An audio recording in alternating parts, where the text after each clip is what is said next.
Ok, bon, on va commencer. Vous avez été cool de patienter comme ça, c'était super chiant. Bon, du coup, je me présente, je m'appelle Noah Kamdaranikorn, je suis étudiant en troisième année de médecine. Je vais retirer ça. Et je vais vous présenter une conférence sur la transidentité. Du coup, je vais vous faire un témoignage et vous expliquer plus ou moins les tenants, les aboutissants, tout ce qu'il y a à savoir en général sur la transidentité. Et sûrement faire un petit aparté pour les gens de médecine parce que je sais que vous êtes beaucoup à être venus et que c'est aussi, du coup, mon domaine.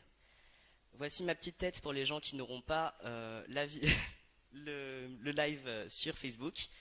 Je suis transgenre FTM, c'est-à-dire que je suis né dans un corps de femme, mais que je m'identifie comme un homme. Donc voilà, je suis aussi étudiant en troisième année de médecine, j'ai 18 ans, et je vais vous présenter cette conférence. Ce qu'on va faire, c'est rapidement, je vais vous expliquer ce qu'est la transidentité. On va parler un peu de vocabulaire et tous les trucs qu'on ne connaît pas forcément quand on n'est pas dans le milieu. Je vais vous expliquer ce que c'est le parcours que peut faire une personne trans typiquement.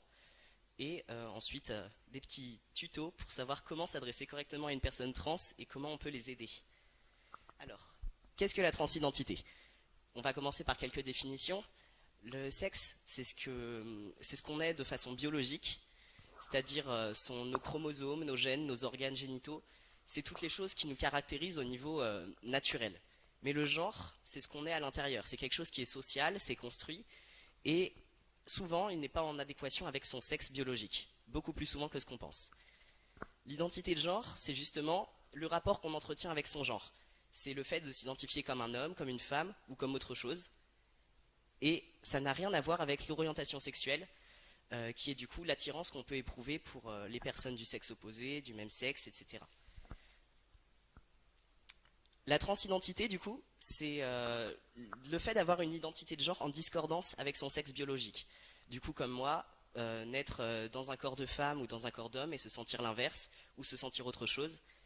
Et du coup, les personnes comme ça, on les appelle des personnes transgenres. J'ai précisé que transgenre, c'est un adjectif, parce que souvent on entend des gens dire c'est un transgenre, c'est une trans, tout ça. Ça se dit pas en fait. On dit c'est une personne transgenre. C'est de la grammaire, c'est relou, mais bon, le préciser, ça peut être sympa. Et du coup, ça s'oppose à une personne cisgenre, c'est-à-dire une personne entre guillemets normale, même si c'est un peu la façon impolie de le dire, une personne qui du coup a son genre et son sexe en adéquation. Et la dysphorie de genre, c'est le terme médical qui est utilisé en psychiatrie pour désigner tout ce qui est sentiment de malaise, l'inconfort, la souffrance qu'on ressent quand on est une personne transgenre et que du coup on est piégé dans le mauvais corps. C'est un terme médical, mais ça ne définit pas une maladie, et ça c'est une chose qui est assez importante à comprendre. Euh, le mot transsexuel, par exemple, qui a été inventé dans les années 50, ça représente tout ce courant de psychiatrie assez violent qui a touché les personnes trans et qui consistait du coup à les lobotomiser, à les mettre dans des prisons, tout ça. C'est un mot pareil qu'on n'utilise plus de nos jours parce qu'il a vraiment une connotation très violente et très péjorative. C'est pour ça qu'on utilise le mot transgenre, tout simple. Il suffit de le retenir. Alors, il existe plein de façons d'être transgenre et ça c'est vraiment la chose que j'ai envie de vous faire passer dans cette conférence. Transgenre, c'est un terme parapluie en fait. Ça va désigner à la fois des gens qui vont être de façon binaire dans l'échelle homme-femme, soit un homme trans, soit une femme trans, qui vont se définir purement et simplement comme un homme ou une femme, ou qui vont se définir comme quelque chose de non binaire.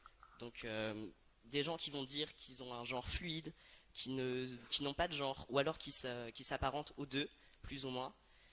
Il y a plein de termes qui existent, tout le monde a une expérience un peu différente.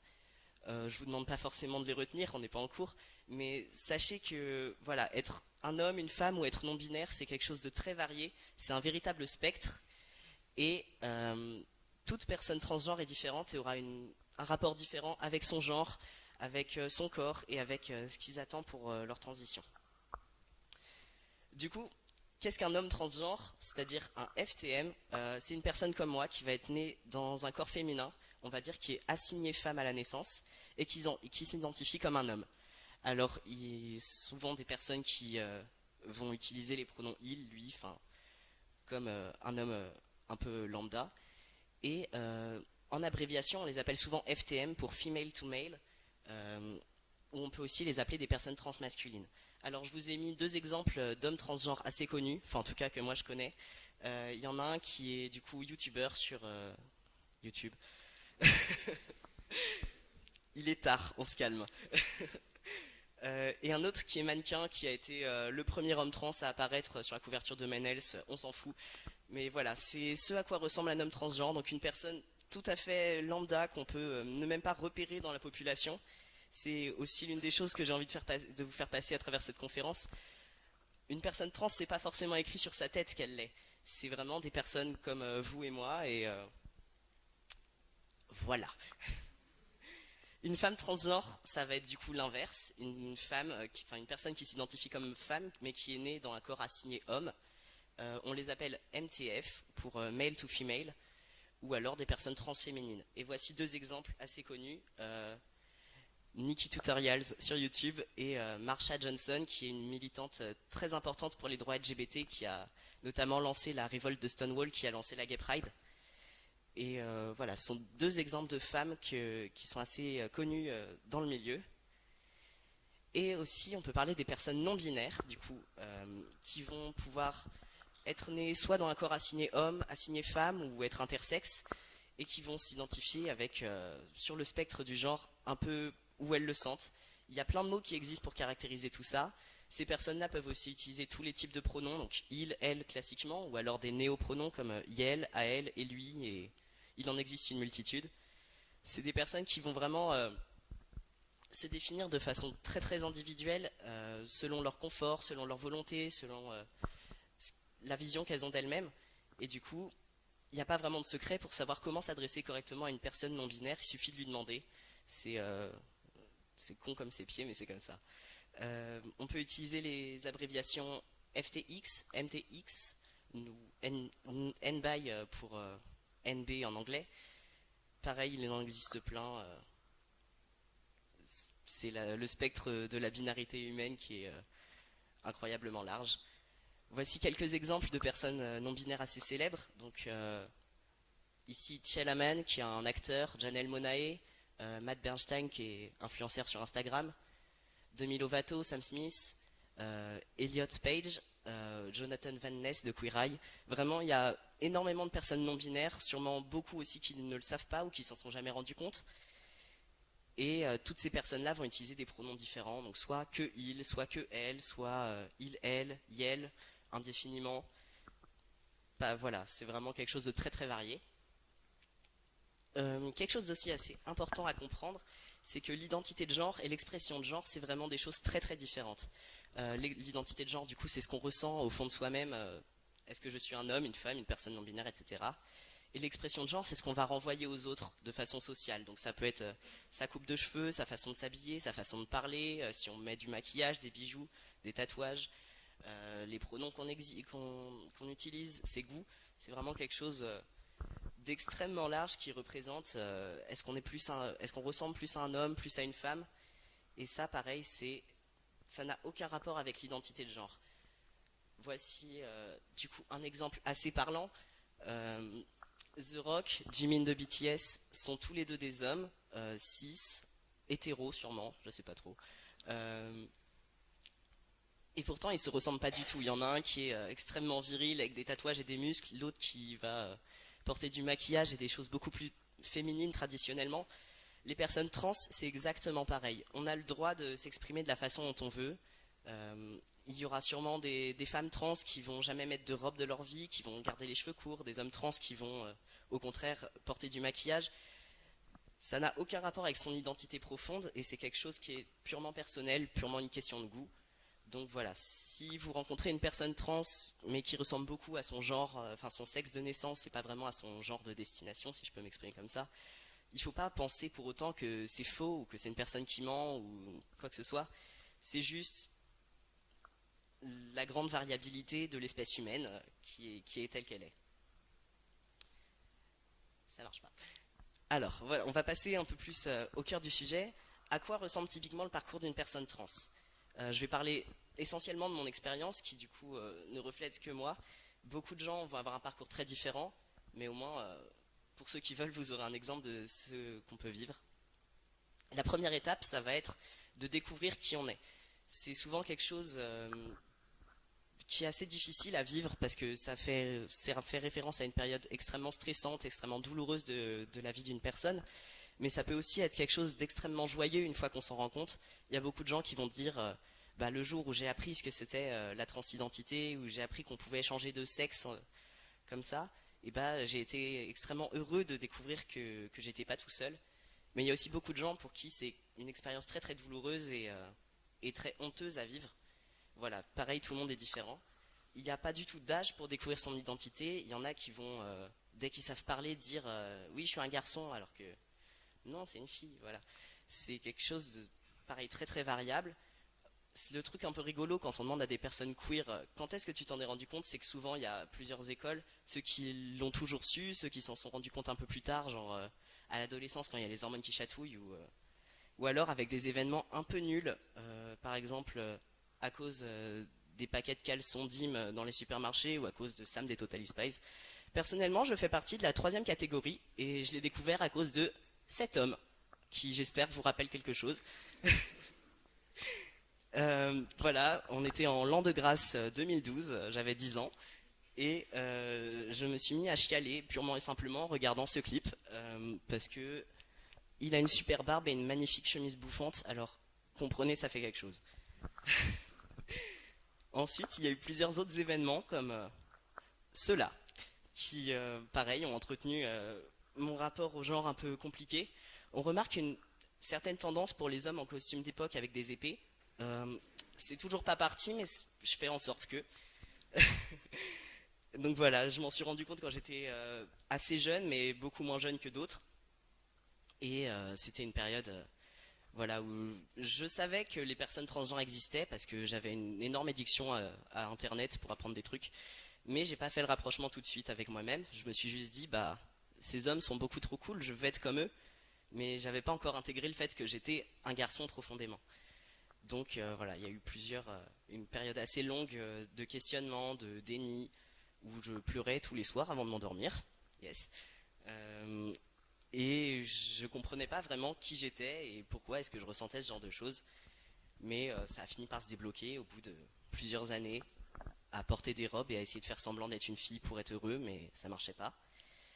Du coup, quand j'étais adolescent, je me suis mis à faire du snowboard ou de la guitare ou du VTT de montagne pour imiter les mecs que je trouvais trop cool, mais que je comprenais toujours pas que j'étais comme eux. Mais comme on peut le voir à ce visage qui transpire la joie de vivre et ce regard mort, je n'étais pas du tout heureux.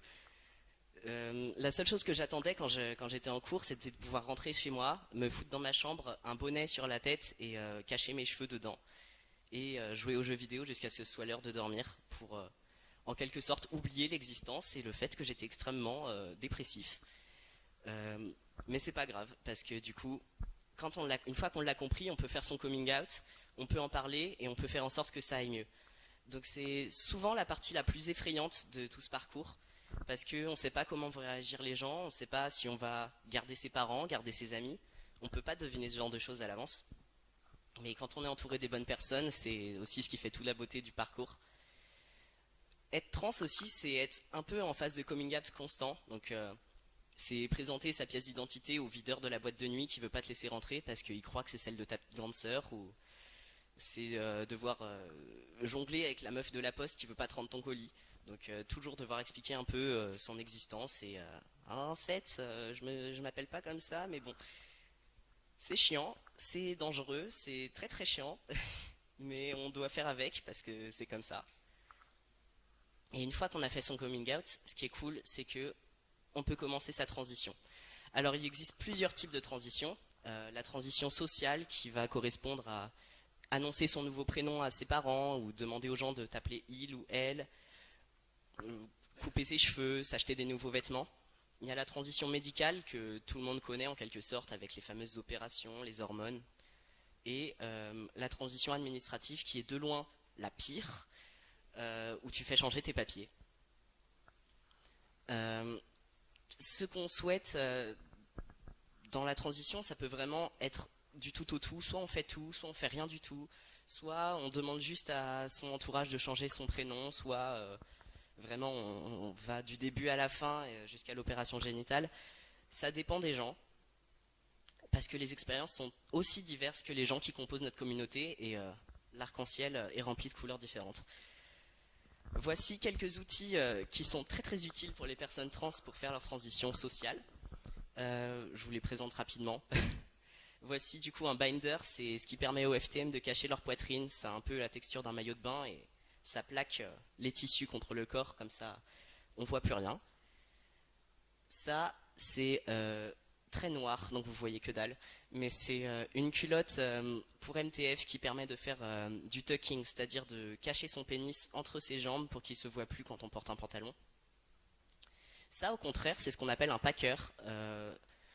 Il est bleu, mais il y en a beaucoup qui sont bien plus réalistes que ça. Mais je me suis dit que ce serait un peu moyen de montrer des sextoys devant un amphi rempli de personnes. Du coup, j'ai pris celui-là. C'est une sorte de faux pénis en silicone assez réaliste souvent qu'on peut cacher dans la poche avant des caleçons pour au contraire imiter cette fameuse bosse. Euh, Ça du coup c'est l'inverse du binder, c'est pour les MTF. C'est un soutien-gorge rembourré hein, qu'on peut porter pour imiter la poitrine et pas être tout plat. Après il y a des choses un petit peu plus superficielles comme des talonnettes qu'on peut foutre dans ses chaussures pour avoir l'air plus grand, ou alors une perruque pour le temps de faire pousser ses cheveux. Il y a aussi le maquillage qui est très pratique pour à la fois masculiniser et féminiser son visage, qui est utilisé par beaucoup de gens talentueux, donc pas moi.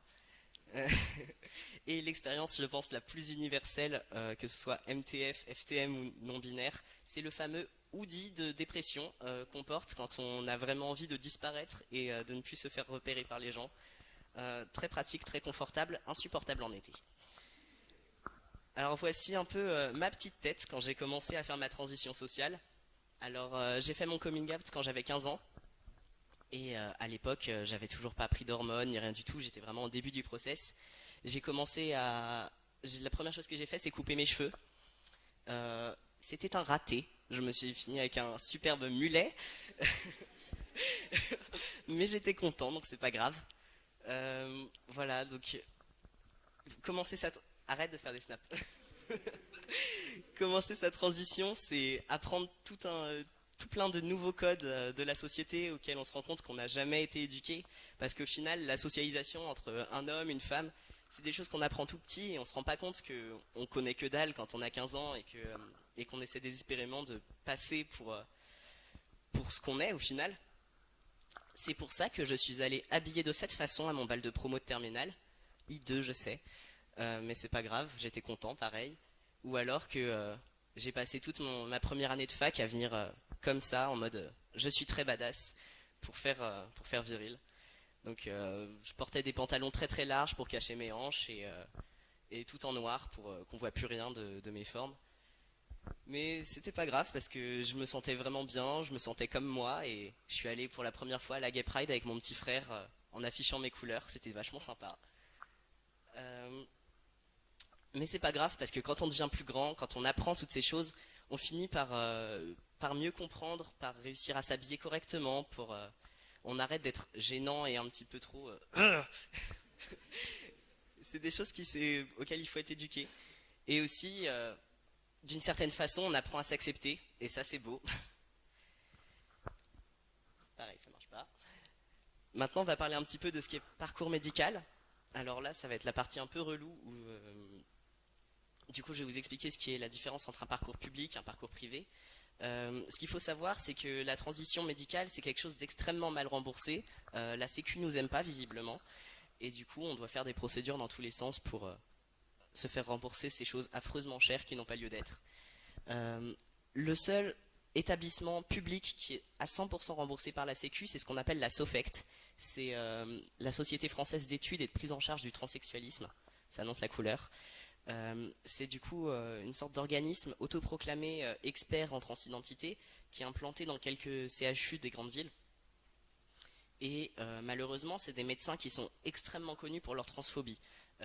Par exemple, pour avoir le droit de commencer une transition médicale, il faut faire plusieurs années de suivi psychiatrique pour vérifier qu'on n'est pas fou. Il faut avoir plus de 23 ans, il ne faut pas être séropositif, il ne faut pas être marié, il ne faut pas avoir d'enfants. Enfin voilà, c'est vraiment quelque chose d'extrêmement compliqué pour y accéder.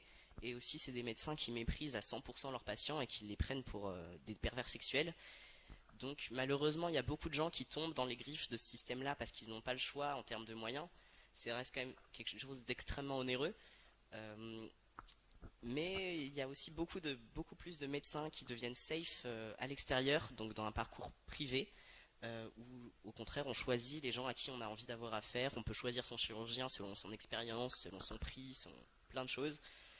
Et c'est quelque chose qui se démocratise beaucoup plus maintenant. Alors trouver ces médecins, c'est quand même extrêmement difficile parce qu'on est quand même dans quelque chose de très très spécifique. Si vous allez voir un chirurgien lambda et que vous lui dites est-ce que tu pourrais me faire un vagin s'il te plaît, la plupart vous diront je sais pas faire cette chose, laisse-moi tranquille. Donc il y a cette difficulté où il faut trouver quelqu'un qui est respectueux pour être sûr d'être bien pris en charge et de ne pas avoir affaire à des violences, mais aussi quelqu'un de qualifié. Et là, pareil, c'est un peu compliqué. C'est pour ça que le soutien de la communauté aide beaucoup, à travers les forums, à travers les passages d'adresses, ce genre de choses. Voici les 2 sites que j'ai principalement utilisés quand j'ai commencé ma transition. Donc, des sites où les gens peuvent poser des questions. Alors à Lille, qu'est-ce qu'il y a comme chirurgien, tout ça. Et c'est très très pratique pour savoir où on met la pied et est-ce qu'on va être en danger en attendant la salle d'attente. Le parcours médical commence souvent par un suivi psychiatrique qui en théorie n'est pas obligatoire mais qui est exigé par la plupart des médecins. Donc ça peut aller de quelques semaines où vous allez voir le psy toutes les semaines et vous lui expliquez un peu votre vie à parfois plusieurs années de suivi. Euh, pour tout ça pour que le psy vous remette une attestation qui certifie bien que vous êtes transgenre, que vous n'êtes pas schizophrène et qu'on peut vous traiter sans danger. Donc ça c'est quelque chose qui est purement administratif pour les médecins qui ont peur de se prendre des procès au cul à la fin. Ça fait un peu chier mais on est obligé de passer par là. Et après ça on peut passer dans un suivi endocrinologique. Donc pour ceux qui ne sont pas de médecine, endocrino ça veut dire hormones, et c'est-à-dire c'est se faire prescrire des hormones de substitution. Donc pour les FTM de la testostérone, pour les MTF des œstrogènes. Ça peut être fait par un endocrinologue ou par un médecin généraliste, mais souvent par un endocrino parce que la testostérone ça compte comme du dopage, alors les médecins G n'ont pas le droit de le prescrire comme ça. C'est un suivi qui est en général à vie, parce que il n'y aura jamais d'un testicule qui vous poussera pour produire sa propre testostérone un jour ou l'autre, donc on est obligé d'avoir cette substitution à vie. Pareil, il y a toujours des gens qui arrêtent en cours de route parce que c'est bon, ils ont la voix qu'ils veulent, ils ont les seins qu'ils veulent, voilà, chacun est différent. Voici donc ce à quoi ressemble un certificat d'endocrino ça c'est le mien du coup, je l'ai scanné, du coup certifie bien que j'ai été suivi, que on m'a fait des échographies pour vérifier que j'avais pas de cancer quelque part, et qu'on peut commencer les traitements sans danger. Et voici donc ce à quoi ressemble une magnifique injection de testostérone, 2 fois par mois dans la fesse, ça pique un peu, on fait avec. Il existe plusieurs types d'opérations, du coup les fameuses chirurgies dont on parle le plus souvent. Elles sont différentes pour les FTM et pour les MTF, évidemment. Ça peut être du coup au niveau de la poitrine, soit retirer les seins, ce qu'on appelle une mastectomie, soit en ajouter par augmentation mammaire. Pour les FTM, il y a des opérations qui existent pour se débarrasser de l'utérus et du vagin parce que c'est une source assez forte de dysphorie de genre d'avoir ces règles. Ça s'appelle l'hystérectomie et la vaginectomie. C'est souvent fait en même temps que la phalloplastie ou que la métoïdoplastie, qui sont toutes les deux des techniques pour fabriquer un nouveau pénis à la personne. Et pour les MTF, ça correspond au contraire à la vaginoplastie qui permet de supprimer le pénis et de réutiliser la peau, le gland et tout ça pour fabriquer une vulve complète. Alors souvent on a l'impression qu'on va finir avec un truc parfaitement insensible et très très moche, mais en vrai c'est des opérations qui existent depuis extrêmement longtemps et qui sont très bien développées maintenant.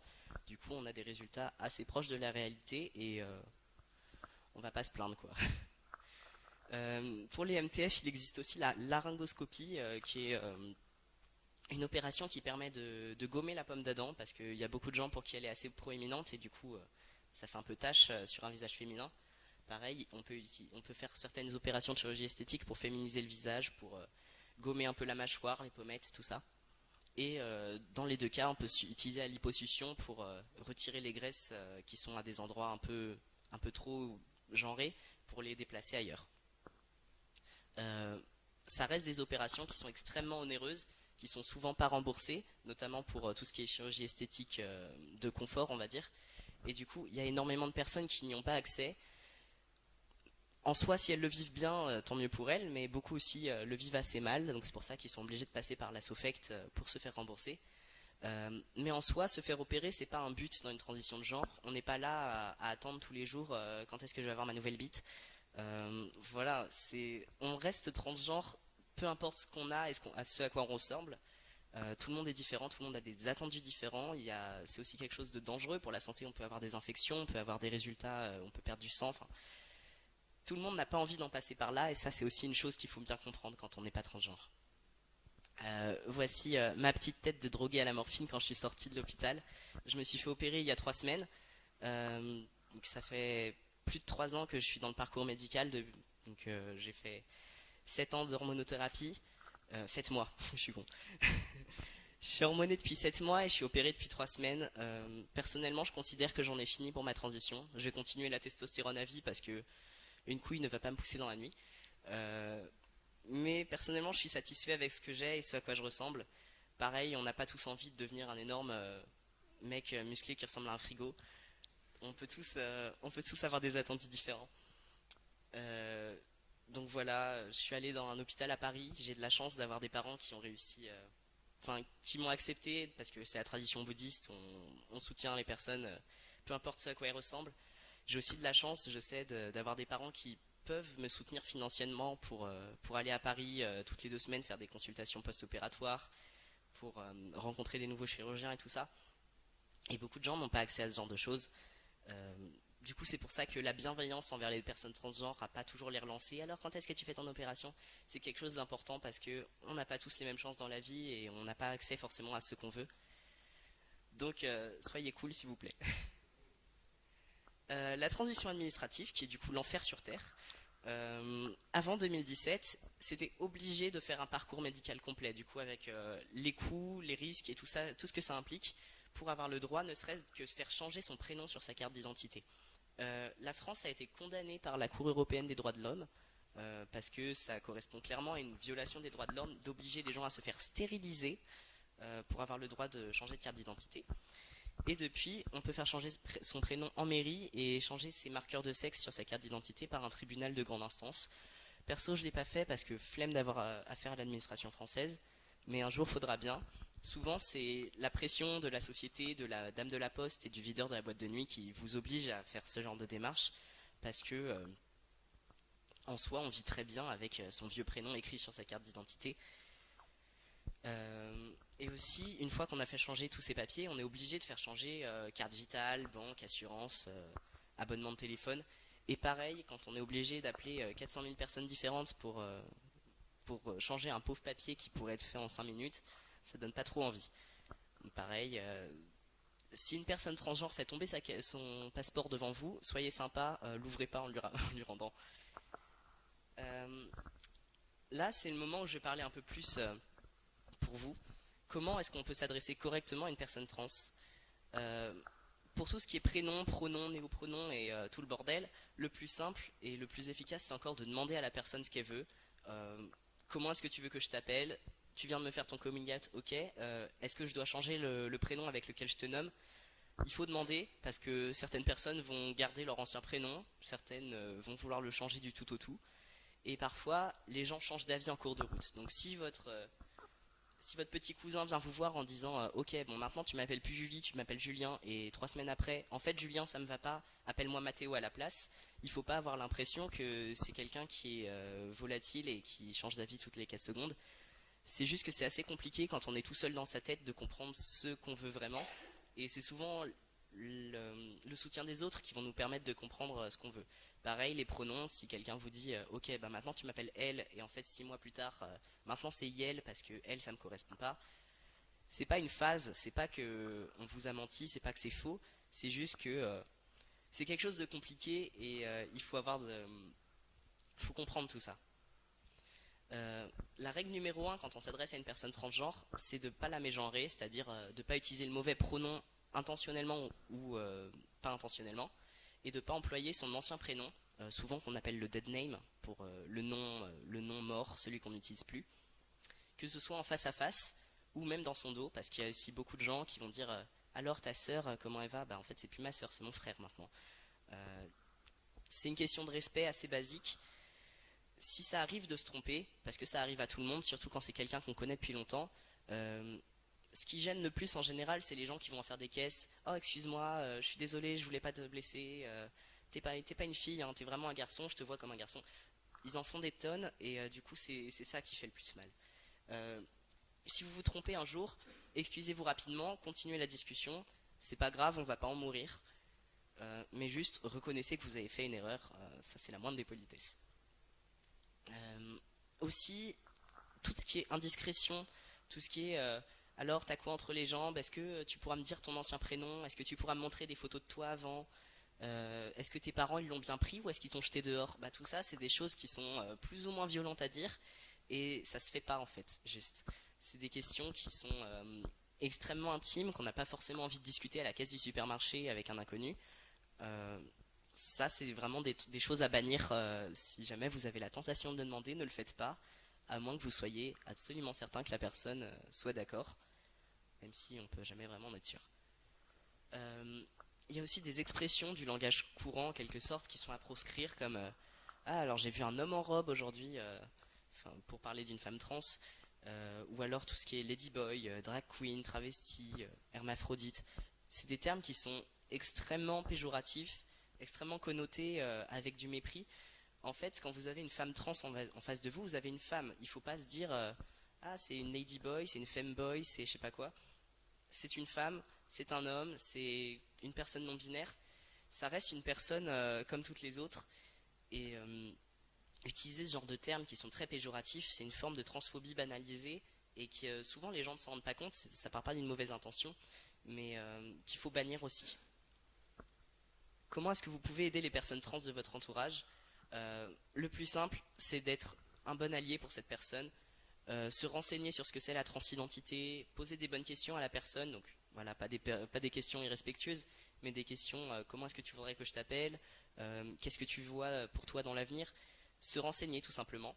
Euh, il faut accepter aussi que parfois on a des maladresses, qu'on va utiliser des mots qui vont pas aller, euh, qui peuvent blesser la personne qu'on a en face.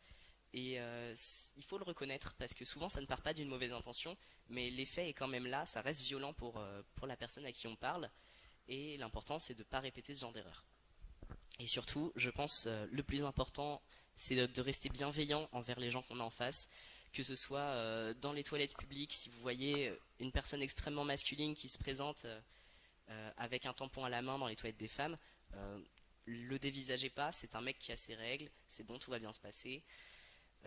Pareil, si vous voyez toujours dans les toilettes des femmes une personne en jupe avec une mâchoire très carrée et une voix grave, essayez de ne pas la dévisager, c'est juste une femme trans au début de sa transition, tout va bien se passer, personne ne va mourir.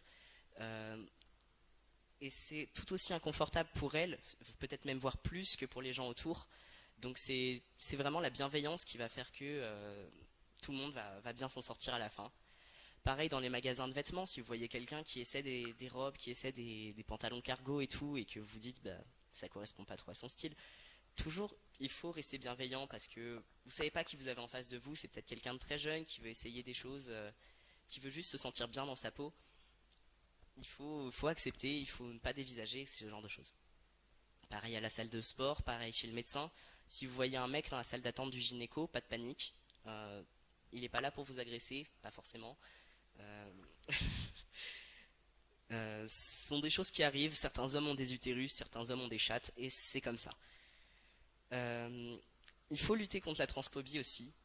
Je vous dis pas de sauter avec une épée à la main dans une mêlée pour défendre des personnes trans qui sont agressées, parce que c'est pas le but. Mais en tout cas, si vous voyez des choses, des agressions banales, votre grand-père au repas de Noël qui commence à dire alors les transsexuels, franchement, n'importe quoi. Dites-lui ferme ta gueule. Voilà, c'est ce genre de choses qui va faire avancer les mentalités au fur et à mesure, qui va faire en sorte qu'on a un environnement bienveillant et qui soit safe. Il faut, il faut comme ça réagir à ce genre d'agression, ce genre de propos inadaptés.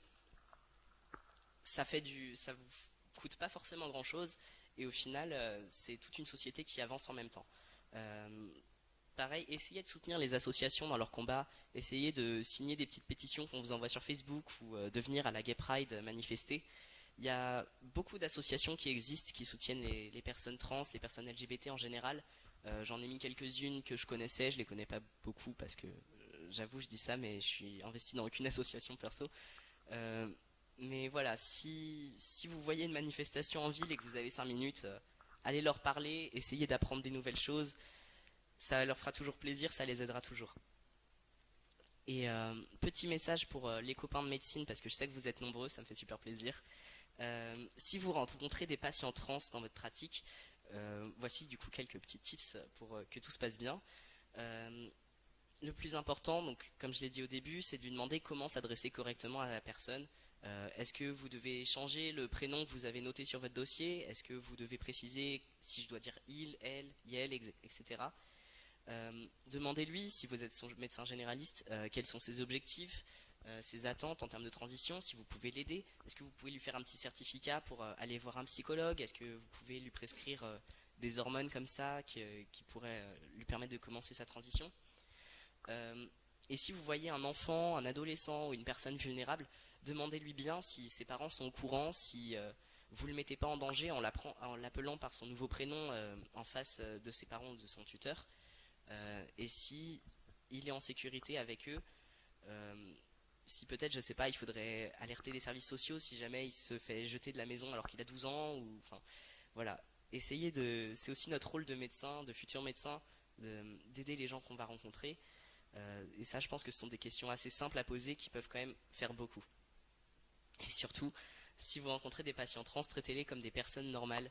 On se rend compte souvent, quand on est trans et qu'on va chez le médecin, qu'on a un problème, que tout de suite on va accuser les hormones, tout de suite on va accuser ah, c'est la chirurgie que vous avez eue, ça vous tord la tête ou je sais pas quoi. On est trans, on peut quand même avoir l'appendicite, hein, ça nous exclut pas l'un de l'autre. Euh, et le plus important, voilà, c'est de les traiter comme des personnes normales. Tout ne tourne pas autour de la transition et on n'a pas forcément envie d'en parler à chaque fois qu'on vient consulter pour faire un vaccin. Merci beaucoup de m'avoir écouté. Ça m'a fait super plaisir de parler de ça devant vous. Si vous avez des questions, surtout n'hésitez pas, on est là pour ça.